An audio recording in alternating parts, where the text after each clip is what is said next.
Hi good look.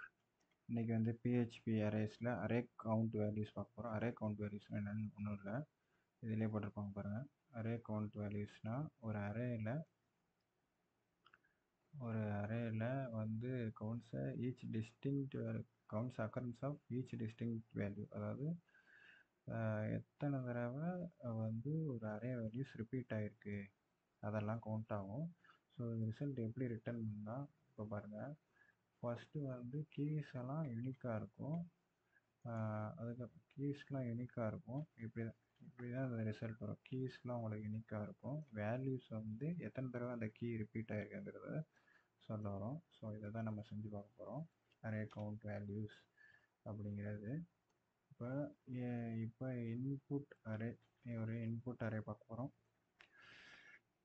இதான் ஒரு அரேல பாருங்கள். ஹலோ 2 தடவை ரிப்பீட் ஆகிருக்கு, 1 ஒரு ரிப்பீட் ஆகிருக்கா. ஒவ்வொரு வேல்யூ எத்தனை தடவை வந்திருக்குன்னு சொல்லி நம்ம வந்து செக் பண்ணிக்கலாம். ஒவ்வொரு வேல்யூவும் வந்து எத்தனை தடவை ரிசல்ட்டுன்னு சொல்லி போட்டு array underscore count underscore values dollar input. ஓகேவா? இன்புட் கொடுத்துட்டு அடுத்தது எக்கோ ஐஃபன் ப்ரீ டேக் கொடுத்துட்டு செமிகோலன் கொடுத்துட்டு அடுத்தது print underscore r dollar result அப்படின்னு கொடுத்துட்டு எக்கோ ஐஃபன் ப்ரீ டேக் கொடுத்துட்டு செமிகோலன் கொடுத்துட்டு இப்போ நம்ம இதை ரன் பண்ணி பார்த்தோன்னா நம்ம ஏற்கனவே காமிச்ச ரிசல்ட் வரும். எப்படிங்கிற நம்ம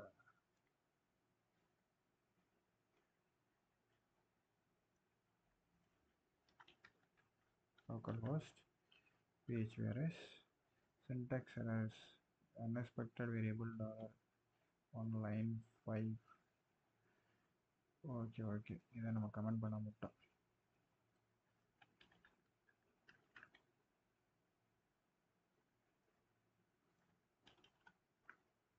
இப்போ கொடுத்தா வரும் பாருங்க. 1 2 தடவை வந்திருக்கான், ஹலோ 2 தடவை வந்திருக்கான், வேர்ல்டு ஒரு தடவை வந்திருக்கு. இதோட யூஸ் கேசஸ்லாம் எங்கன்னு பார்த்தீங்கன்னா, அதாவது ஒரு டேட்டா செட் இருக்குது. இந்த மாதிரி ஒரு data set, large number of data செட்டில் எத்தனை தடவை ஒரு எலமெண்ட்ஸ் ஃப்ரீக்வெண்ட்டாக வந்திருக்குங்கிறத செக் பண்ணி பார்க்கலாம். அதை வச்சு different values occurrence of different values, இது மாதிரி டிஃப்ரெண்ட் வேல்யூஸ் அரேஸ் பார்க்கலாம். அடுத்தது இதெல்லாம் வச்சு நம்ம அனலைஸ் பண்ணுறப்ப என்ன பண்ணலாம்னா, ஃப்ரீக்வன்சி ஆஃப் எலமெண்ட்ஸ் டேட்டா செட்டில் அதை வச்சு விஷுவலைசேஷன், அந்த கிராஃபு அதெல்லாம் பண்ணலாம் அப்படின்னு சொல்கிறாங்க. சம்மரைஸ் பண்ணி ஒரு விஷுவலைசேஷன் பண்ணால் டேட்டாவை சம்மரைஸ் பண்ணுறதே ஹெல்ப்பாக இருக்கும்.